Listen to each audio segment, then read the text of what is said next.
Salve pessoal, tudo bem? Hoje eu queria trazer um debate interessante aqui para vocês sobre a corrupção, sobre um mecanismo muito forte que alimenta a corrupção no Brasil e que pouca gente acaba não percebendo. O debate sobre a corrupção é um debate bem forte aqui no Brasil, mas eu acho que ele é muito raso e ele tem reflexões que são muito pouco fundamentadas e que acabam levando a conclusões equivocadas. Uma questão central nesse debate envolve a gestão do gasto público e as regras envolvendo os gastos públicos no Brasil que foram recentemente aprovadas. A meu ver, muitas vezes as pessoas pegam para fazer a discussão e acabam invertendo a lógica sobre como as coisas realmente funcionam nesse debate. E se você pegar, por exemplo, os dois últimos tetos de gastos aí que foram aprovados no Brasil recentemente, seja aprovado lá no governo Temer ou uma versão um pouco mais flexível agora aprovada no governo Lula, você vai observar um argumento que se repete. E qual que é o argumento aqui? A ideia de que impor limites rígidos para o crescimento do gasto público vai levar a uma maior racionalização do gasto, um menor desperdício e uma gestão mais eficiente dos recursos do governo. E aliado a isso, a gente tem um outro argumento presente que fala que, no fim das contas, é melhor ter regras mais rígidas para controlar o crescimento das despesas do que deixar na mão dos políticos mais liberdade para gerir recurso, o que pode acabar resultando em corrupção. Esses argumentos são formas de defesa de uma política de austeridade constante, de corte de gastos e tudo mais. Só que essas pessoas acabam não percebendo como, na verdade, todas essas ideias acabam meio que elas mesmas alimentando a corrupção. E aí, como assim? A própria doutrina de corte de gastos é uma doutrina que fortalece a corrupção.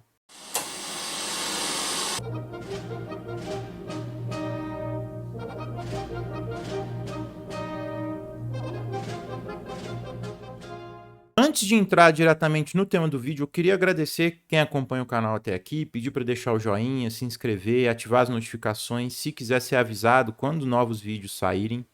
Eu queria agradecer também os membros do canal que estão ajudando aí melhorando esse trabalho aqui e também deixar o convite para que se tornem membros do canal para ajudarem o canal. Nós temos vídeos com análises exclusivas, lives exclusivas e futuramente vamos ter outros benefícios para os membros. Inclusive, nesse domingo vai sair outro vídeo exclusivo para membro.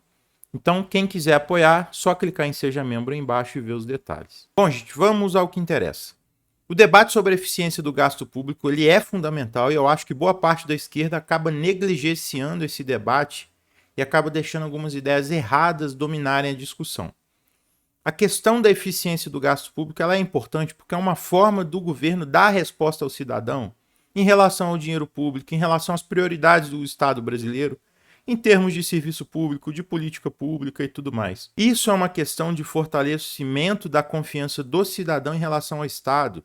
E isso envolve também o debate sobre a corrupção no Brasil, evidentemente, que é um debate que, na minha opinião, também é negligenciado pela esquerda. No geral, quando você vai tentar puxar um debate sobre a questão da corrupção, como é um debate que muitas vezes ele é apaixonado, ele acaba se tornando muito raso e acaba sendo muito poluído. Só que a esquerda meio que abriu mão de fazer essa discussão muito por conta de uma reação ao lavajatismo e os seus métodos corruptos, e também por conta de uma defesa meio cega do lulismo que passou a achar que toda e qualquer discussão sobre corrupção é coisa de direita, sendo que não é. Isso é um debate que tem que ser feito acima dessa questão de direita e esquerda. E aí o que está acontecendo agora? A direita fala sozinha e muitas vezes ela fala errado. Mas ela acaba levando muita gente para esse discurso, para esse debate, o que no fim das contas acaba sendo um lucro muito grande para eles. A questão da eficiência do gasto público é uma questão importante e não é um problema em si. O problema é em relação a qual finalidade nós vamos buscar essa eficiência. Nós vamos fazer isso para ampliar investimento, para ampliar a política, que vão ampliar a autonomia, que vão ampliar a segurança e a liberdade das pessoas, ou para economizar dinheiro para pagar juros. A grande discussão, o grande debate está aqui. Antes de mais nada, cabe discutir um pouquinho a visão que a direita tem sobre a corrupção. É uma visão relativamente simples, mas que acaba sendo profundamente equivocada e acaba esbarrando até em demagogia e acaba alimentando indiretamente a corrupção, como eu vou apresentar aqui. Basicamente, o enquadramento que a gente tem entre direita e esquerda no contexto atual envolve uma discussão mais ampla sobre o papel do Estado na organização da economia. A esquerda ela estaria mais alinhada a uma defesa mais ativa do Estado, organizando a economia, incentivando o desenvolvimento, e a direita estaria alinhada a uma linha menos intervencionista que deixa as coisas correrem mais soltas. Vejam, a discussão é muito mais ampla do que isso. O que eu estou fazendo aqui é uma simplificação proposital para poder fazer essa discussão no vídeo.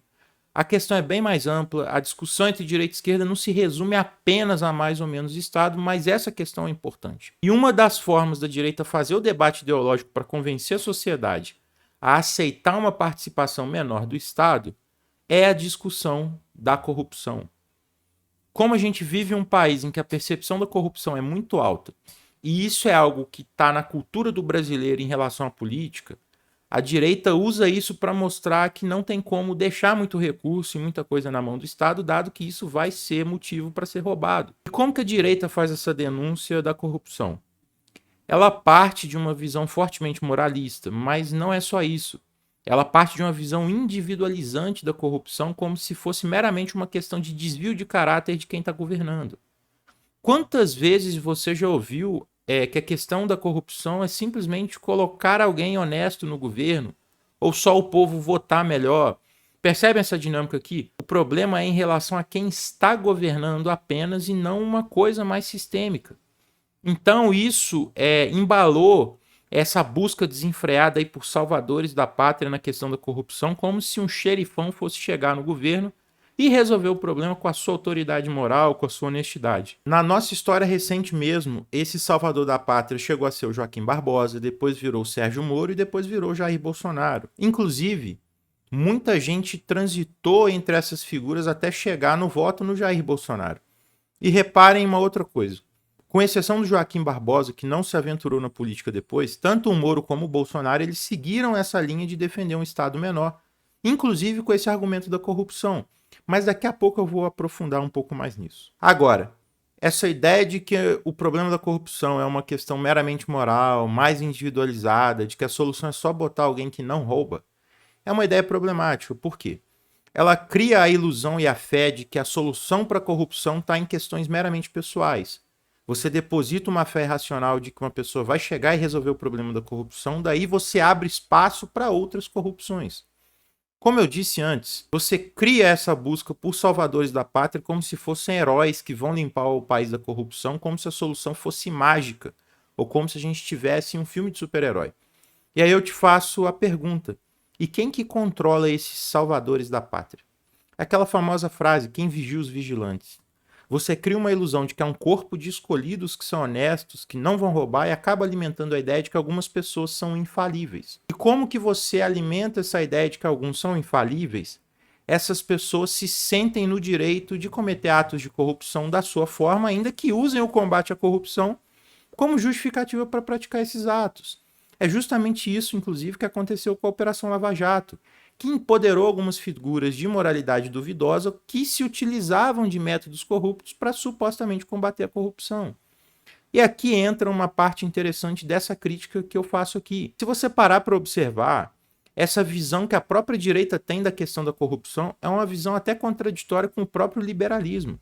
Se você pegar, por exemplo, as reflexões liberais, você percebe que o foco está muito mais na discussão sobre as instituições do que sobre as pessoas.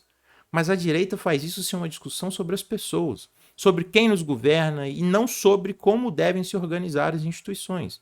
E aí você pega, por exemplo, as reflexões políticas de um liberal contemporâneo como Karl Popper, e você percebe que boa parte da discussão dele sobre a organização da sociedade envolve não a validação de certas autoridades, mas a validação de um mecanismo institucional que vai permitir uma melhora gradual da sociedade. E aqui cabe a gente fazer um paralelo entre o que o Popper está chamando de autoridade e o que ele está refletindo em relação à autoridade epistemológica, autoridade política e tudo mais. Por que isso é importante? O Popper ele partia de uma visão em relação à teoria do conhecimento, em relação ao conhecimento, que a autoridade no conhecimento ela não está na mão do cientista, ela não está na mão de uma determinada figura, ou ela não está na mão da razão, ela não está na mão do empírico, né, nesse debate entre racionalismo e empirismo. O Popper está fazendo essa reflexão para falar o seguinte: a autoridade em relação ao conhecimento ela é uma autoridade que está na crítica, que está na metodologia crítica. E a autoridade, por exemplo, de um conhecimento supostamente científico é se ele passou por essa metodologia crítica e sobreviveu. E aí ele transplanta essa reflexão para a questão política e fala que na política é a mesma coisa. Você não tem que se preocupar em quem está governando, você tem que preocupar nos mecanismos institucionais de governo, que esses mecanismos são os mais importantes. Quando você se preocupa em quem está governando, você abre brecha para ditaduras, para autoritarismo e tudo mais. Isso é uma visão liberal do Popper e é uma visão que você pode encontrar em obras políticas como A Sociedade Aberta e Seus Inimigos. Você pode encontrar isso no ensaio introdutório da obra Conjecturas e Refutações. E isso é para ilustrar um pouco esse debate dentro do liberalismo contemporâneo. Então você percebe que se você deposita sua fé numa autoridade ou em um salvador da pátria, você acaba criando uma ilusão e alimentando a ideia de que certas pessoas são ungidas, que não cometem erros, e isso acaba fortalecendo a própria corrupção, dado que essas pessoas vão se julgar acima do resto e vão se sentir autorizadas a fazer o que fazem, mesmo que seja algo corrupto. Só que ainda tem uma outra questão que, na minha opinião, é muito mais importante e muito mais central nessa questão da corrupção, que pouca gente percebe, é que essa doutrina de corte de gastos e de diminuição do Estado acaba fortalecendo a corrupção. Como assim? Muitas vezes, o argumento, que eu já citei, que é usado para justificar a redução do Estado, envolve não deixar os políticos tomando conta do dinheiro, que eles vão desviar, que eles vão usar isso para se perpetuar no poder e tudo mais. Só que tem um ponto aqui que deixam passar, que é justamente a ausência desse Estado que faz com que a corrupção floresça em muitos momentos. Quantos vereadores você já viu se utilizando de um sistema de ONGs de fachada ou de ONGs desvirtuadas no seu propósito para fazer um grande esquema de compra de votos? Por que isso acontece? A política social ela é insuficiente para chegar na ponta e certas lideranças comunitárias usam isso para tocar, por exemplo, um voto por cesta básica. E aí você percebe, as pessoas sofrem com os efeitos dessas políticas de austeridade e isso é expresso no aumento da miséria, do desemprego, da insegurança social. E as pessoas ficam à mercê de certas figuras que vão explorar essas inseguranças em troca de voto. E isso não acontece só nessas áreas ou em relação às ONGs. Quantas vezes você já viu pessoas tentando recorrer a político ou pessoas do poder público para tentar ali no desespero furar uma fila para conseguir um exame ou uma cirurgia mais rápido pelo SUS? E aí o que é isso? O Estado ele corta a verba da saúde, a demanda por serviço de saúde da população é maior do que o Estado pode comportar e você tem um gargalo. E aí as pessoas ficam desesperadas pelo atendimento e o que acontece? Você tem um incentivo à corrupção. Agora, amplia isso para todos os setores. Quantas vezes você não viu uma pessoa recorrer a um político em troca de favores, ou às vezes até no próprio desespero? Seja em troca de um remédio para si ou para a família, seja uma vaga em um hospital ou em uma escola, ou uma questão básica como alimentação e várias outras coisas. Então, por conta dessa situação, os políticos exploram isso, é um jogo muito fácil para eles. Eles saem como pessoas boas, que estão ajudando as outras, e o eleitor é grato por isso, e você faz esses grandes esquemas de votação, o que garante uma forte permanência de figuras corruptas no poder por muito tempo. E o que é responsável diretamente por isso? Toda essa doutrina de redução do Estado que acaba alimentando a corrupção. E ainda tem mais um aspecto em relação a isso. Pega recentemente essa discussão sobre o teto de gastos, sobre corte de gastos no Brasil. Vocês acham, eu faço essa pergunta para vocês acham que foi só coincidência que o poder do Congresso brasileiro, o poder de barganha do Congresso brasileiro, ele aumentou profundamente depois que essas medidas foram aprovadas? Se você pega, eu já trouxe esses dados aqui antes, se você pega as emendas parlamentares, você tem uma explosão dessas emendas justamente depois desse período de aprovação do teto de gastos, que vai ali governo Temer, governo Bolsonaro e agora governo Lula 3. Com o novo teto de gastos que o Lula aprovou. E por que isso acontece? Porque você cria regras muito rígidas para o gasto público, você cria gargalos, você cria impossibilidades porque essas regras foram mal desenhadas. E aí o que você precisa fazer? Você precisa ir lá bater na porta do Congresso toda hora para poder negociar uma PEC ali para furar o teto de gasto ou um projeto para poder furar o teto. E você tem lá um presidente da Câmara doido para usar isso para poder fazer troca de favor. E aí você tem uma explosão no aumento de emendas, você tem um presidente da Câmara fazendo essa troca de favores para se permanecer ali no poder, para poder ganhar a eleição e permanecer no poder. E aí ele esparrama esse dinheiro de emenda ali na base dele e na base de todos esses deputados ali, desses esquemas menores de corrupção que você tem no Congresso. Então, até nesse lado, isso acaba sendo fortalecido. entendeu? E aí, se a gente pega a história recente da humanidade, a gente vê ali até a década de 70, pelo menos, nos países centrais, a gente teve uma situação de políticas que visavam o pleno emprego, o fortalecimento da renda das famílias trabalhadoras, do serviço público e tudo mais, que eles chamam de período de ouro do capitalismo, né? E a partir do fim dos anos 70 e início dos anos 80, nós tivemos uma onda que desequilibrou o jogo, que trouxe consigo esse debate que meio que se cristalizou quase que de forma sagrada em relação a cortar, cortar, cortar. E daí a gente tem o início de desmonte de políticas estatais de pleno emprego, de melhora de qualidade de vida e tudo mais. Agora, me fala uma coisa. Imagina o efeito dessa política que eu descrevi para vocês num país como o Brasil, que sequer teve a oportunidade de experimentar essas políticas mais amplas de desenvolvimento e garantia de segurança social que os países centrais do capitalismo tiveram. Vocês percebem como que o impacto disso é muito mais forte? Eu já falei com vocês desse livro aqui, mas eu vou trazer de novo para o debate porque é uma questão que dialoga muito do que é dito nele, que é esse livro aqui, ó, O Nível, que faz uma reflexão muito boa sobre como a desigualdade influencia uma série de aspectos na sociedade. A desigualdade se correlaciona com a economia, com a saúde da população, com a obesidade da população, com a segurança e com uma série de outros fatores. Em um dado momento, os autores fazem uma reflexão muito interessante. A vida em um país muito desigual é uma vida cheia de inseguranças. Uma vida que acaba fazendo com que as pessoas vivam à flor da pele o tempo inteiro, tendo que matar um leão por dia para sobreviver, para poder botar comida na mesa, e qualquer tentativa de aliviar esse caminho é válida, mesmo que acabe alimentando condutas duvidosas. Uma pessoa que está desempregada e tem uma rotina de insegurança, ela vai correr atrás de algo que possa dificultar menos esse caminho, que pode bater ali na porta de um político para tentar um emprego, por exemplo. Isso alimenta esse sistema que eu descrevi aqui. A pessoa vai lá, arruma um emprego, consegue um salário para bancar a sua família, e aí, às vezes, ela consegue até um salário que ela tem que dar ali a famosa rachadinha de 20% para o político, né? E aí você tem uma insegurança menor no cotidiano, essa pessoa é grata a esse político. Então, assim, de novo, imagina essa dinâmica agora aos montes nas milhares de cidades brasileiras. Vocês conseguem perceber como que esse mecanismo de corrupção é alimentado nessas entranhas? Esse último exemplo que eu dei, inclusive, do emprego, ele é muito bom para refletir sobre o próprio desvirtuamento da militância política dentro da esquerda, que acaba vendendo seus princípios e seus ideais de transformação do mundo em troca de um cargo e um pouco mais de segurança, mas isso eu vou ampliar num outro vídeo no futuro. E como que a gente resolve isso em relação ao que eu disse? Ao contrário do que muitos dizem, nós resolvemos isso com o Estado, com investimento em saúde, com educação, com segurança, com política de emprego.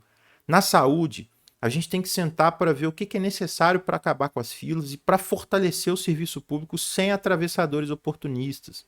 Na educação, a gente tem que melhorar a qualidade das escolas, melhorar o salário dos professores, melhorar a percepção de que o aluno tem da escola para que ele consiga ver futuro naquilo ali, enquanto a escola também consegue se impor como lugar de aprendizado, não como um lugar qualquer que o aluno sente que está indo lá perder o tempo.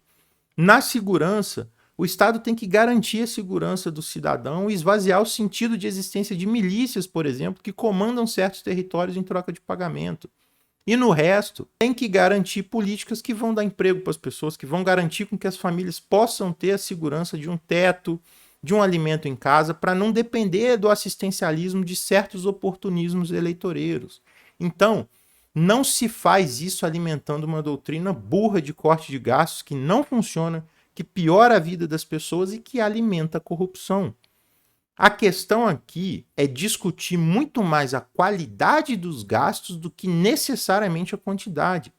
É evidente que é possível cortar onde deve, onde tem desperdício, mas olhar só para isso faz a gente perder todo o resto de vista, que é o mais importante.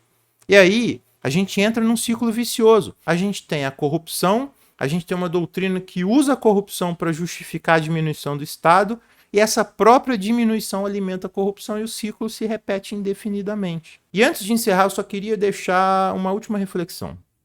A questão da moral e da política ela é uma questão muito mais complexa do que a esquerda e a direita julgam. Eu penso que ela deve ser sim parte da discussão, mas não deve ser a única dimensão a ser observada.